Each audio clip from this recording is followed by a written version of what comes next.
Welcome back to the channel. This is the Action Figure Grader, and we've got a mix of different vintage Kenner Star Wars figures that sold on eBay that I wanted to discuss with you to give you guys an idea of recent prices. We've got vintage mint on cards, as well as some loose graded, some Lili Ledies that sold.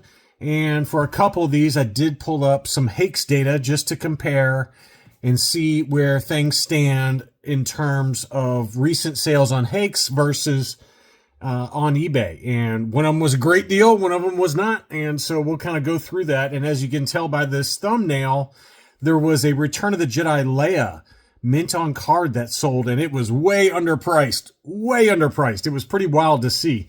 So we'll take a look at that. And as always, thank you guys for watching. Don't forget to leave me a like if you enjoy my content.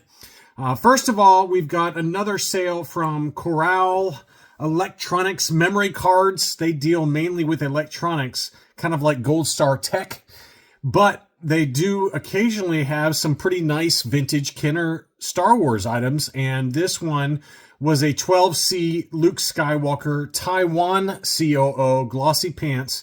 It did unfortunately have a yellowed blister, but it was a 12-back C AFA 80 plus, unpunched with a price sticker. But obviously the price stayed a little bit low given the yellowed blister. And you don't really see yellowing that commonly. Once, if they've been graded and they're clear blister, they very rarely go to yellowed blister. This one clearly was graded after it turned yellow, since it has the yellow designation, the Y there. So AFA 80 plus and sold for $17.07 in an auction. I think if it had been a clear blister in this condition, probably, what do you guys think? You can leave me a comment and let me know. I'm thinking it would be in that 2,000 to 2,500 range, maybe closer to 2,400, somewhere in there.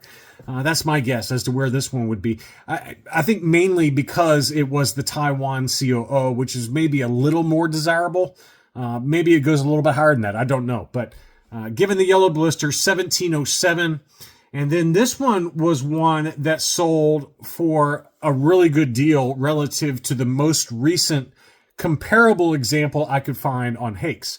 So this was a 12-back A Princess Leia, but it had the SKU on the footer stand, which obviously is a very desirable one since it's the earliest of the early 12-backs. The earliest ones on the footer underneath the figure, they do have a little SKU number there.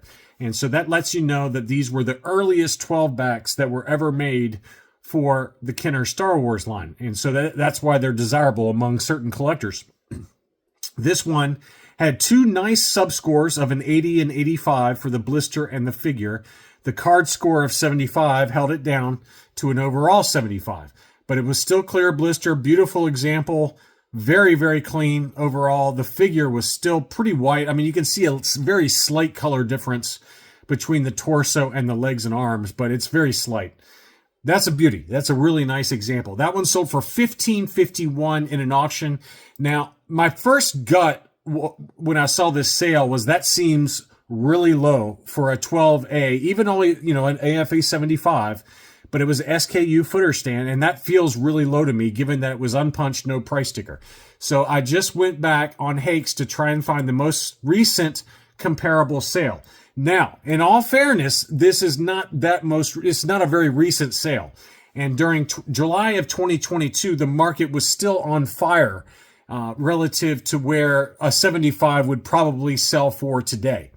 But this one sold for $25.96 on Hakes, and this was in July of 2022. And it had two very high subscores of 85, 80, just the scores were reversed. Would it get this price today on Hakes? I don't think so. I don't think it would get to $25.96. Do I think that it would get above this number of $15.51? Yes, I do. Yes, I do. I think it would get closer to $2,000. So I think that was a pretty good number. That was a really good deal for what that was. The other one that caught my eye in terms of early cardbacks was this 12-back C. And this one sold up in Ontario, Canada for $1,086 US. It was an AFA 75 punched example for the Death Squad Commander. Still clear blister, no price sticker. but it was listed for $1,086 US, which to me feels high. That felt like a high number. I vaguely remember an unpunched example in higher grade selling earlier this year, sub $1,000. I was like, to me, it'd be like for a 75, I would think in the 750 to 850 range. That was my gut. And so just to verify, I don't even remember what it was, but this was the most recent one. And it was just, 2 months ago, less than 2 months ago. Now this was a Palatoy. So, this is not really comparable. So what we'll do right now, we'll type in 12 back C Death Squad AFA 75. And so a Palatoy is not comparable. I didn't notice that when I pulled it up. But looking at the Kenner examples that sold, I found 3 different sales. All right. So this one at 1110, that one sold in June of 2021, which was during the height of prices during, post-COVID. So I don't think that one's comparable. This one was an AFA 75 that sold for $856. That feels about right to me. And that one sold in January of 2023, where the market was already starting to kind of come back down just a little bit. It did have the Clearview label up top, but that was also a punched example. So I think that one is probably the most comparable for an AFA 75, 856 on that one. And then this one, just for giggles, let's take a look at that. That one sold for $944, and that was in September of 2020, again, during fairly high market conditions. That was also a 75 plus punched example. So again, even when the market was, I consider to be stronger for average items, which I consider to be an AFA 75, this market, the market data here, I think, is a little bit more comparable. 944 and 850. 850 really, to me, feels like the right number. So that one, again, sold for 1086, and that one was too high, in my opinion. But again, it was a buy it now. I think in an auction, it didn't get anywhere close to that number. But anyway, that's kind of the thought process that I would use if I'm looking at early cardbacks. I don't buy early cardbacks. I never did. But I think if you are bidding on one on eBay, the Hakes data is great. It goes back many, many years, and you can kind of price it. Even if there's nothing recent that's sold on Hakes, you can, kind of use the general idea of 2020 to 2022 being higher price conditions, and look at prices pre-2020 to give you an idea of probably where they'll sell for now. Ideally, you have some data from 2023 or 2024 and into 2025 now. That gives you a general idea. I think even 2023 data is probably pretty close, maybe even slightly high. 2024 and 2025 data, I think, is pretty good. But if you don't have anything from Hakes closed auctions from 2024 or 2025, look at 2019 data or 2020 data, early 2020. I think that'll give you a pretty decent idea of where it should probably sell for now. That's not always the case. It's a broad rule of thumb, okay?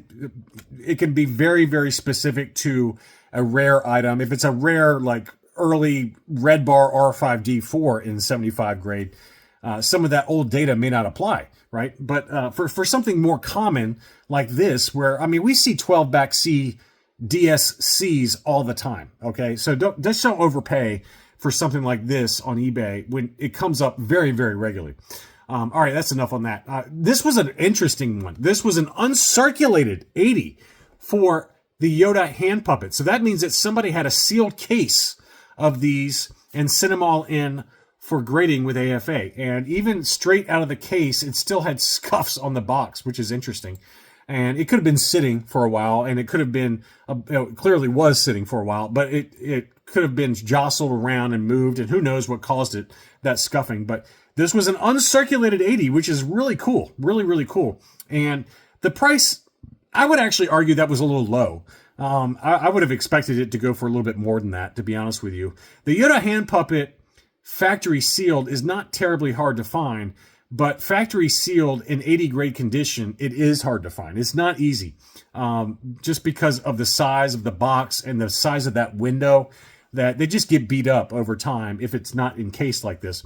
But that one did sell for $557, which is maybe, I'd say, a couple $100 less than what I would have expected on that one. But $557 did take it in an auction.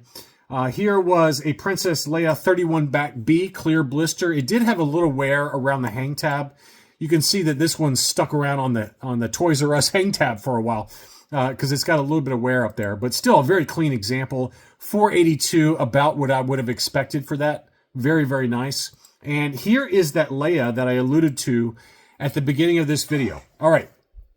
So this one had an auction going where the starting bid was $450, I think, $450, or it was a buy it now at $650. And this seller is one that you see regularly on eBay. They're clearly a thrift store shopper, and then they resell it on eBay.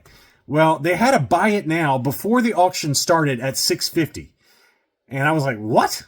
That is way underpriced for an unpunched 77 back A Princess Leia. In this condition, this was a bargain of a deal. Now, it did have a little crease on the back, okay? It was faint.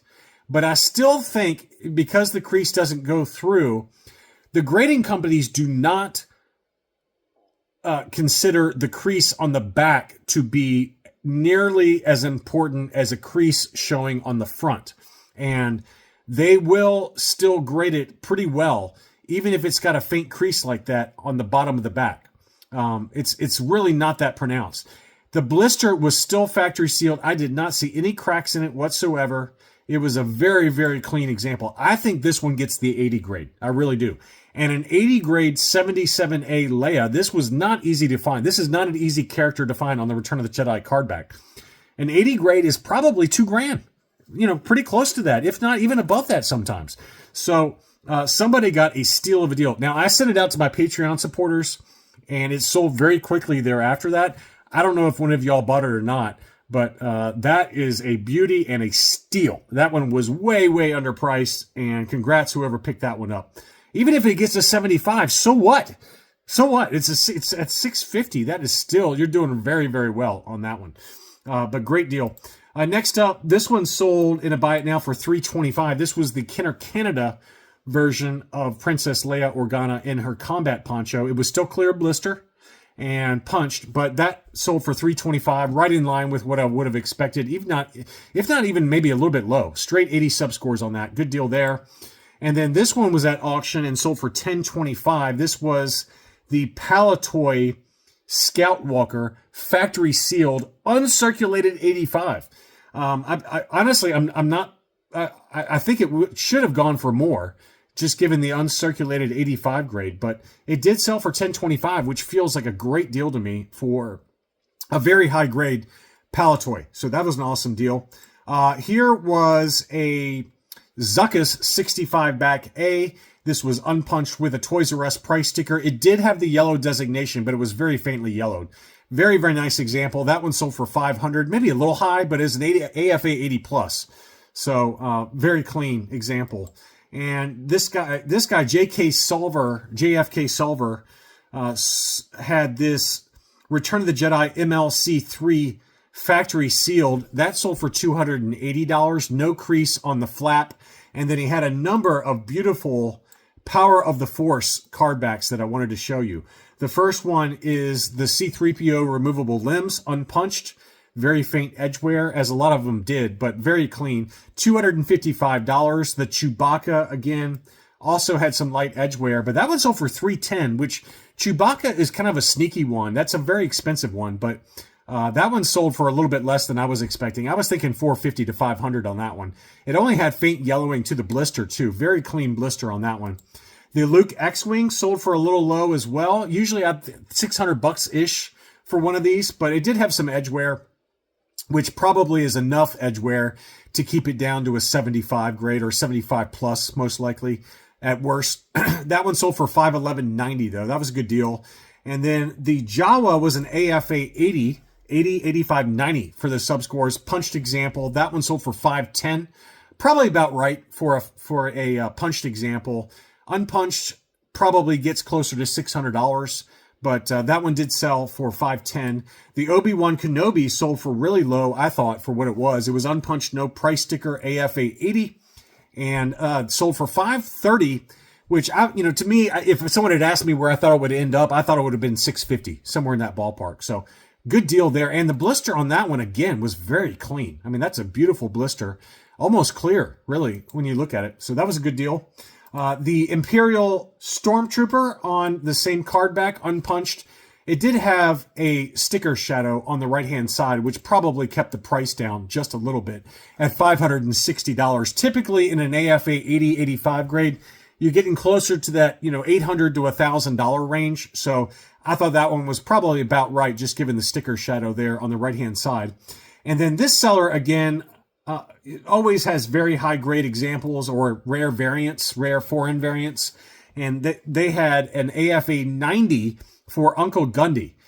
Brand new case style, archival case. That one sold for $650, which is a massive number. But how often do you see an Uncle Gundy AFA 90? That is a beautiful example and very, very nice. So $650 on that one. And then they had some Lili Ledies that sold. This one was the dark brown pants, Han Solo Bespin, AFA 75 plus. This one had the archival case. I think this is the later version, the Regresso version of Han Solo, because the Returno version comes with the belt buckle painted on the back. So that center belt buckle on his butt is usually painted.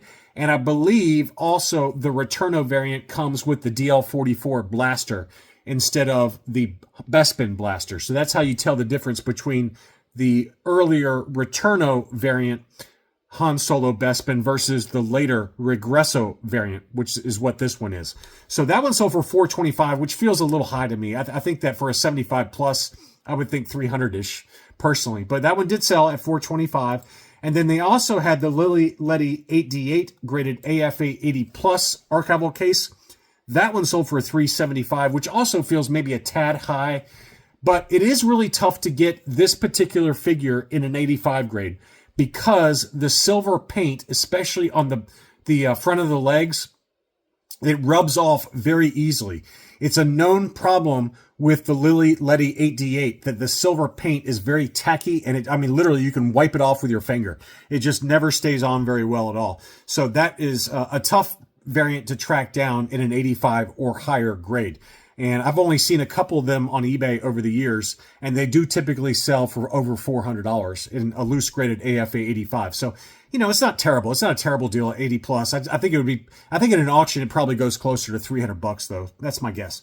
And then next up, we had another Lili Ledy. This was an 80 plus CAS Darth Vader Lili Ledy. That one sold for $255, which feels like a fair deal for what that is.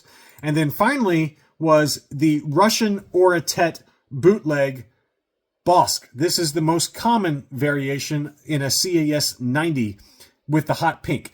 There are very rare metallic orange and very rare metallic green for the body, but they are less than 10 of each of those that are out there, if not less than that. The pink version is very common, but it's still very desirable to have. And in a 90 grade, this one sold for $156 in an auction on only one bid. So just one of those kind of weird Power of the Force 2 based molds from the Russian Oratet factory.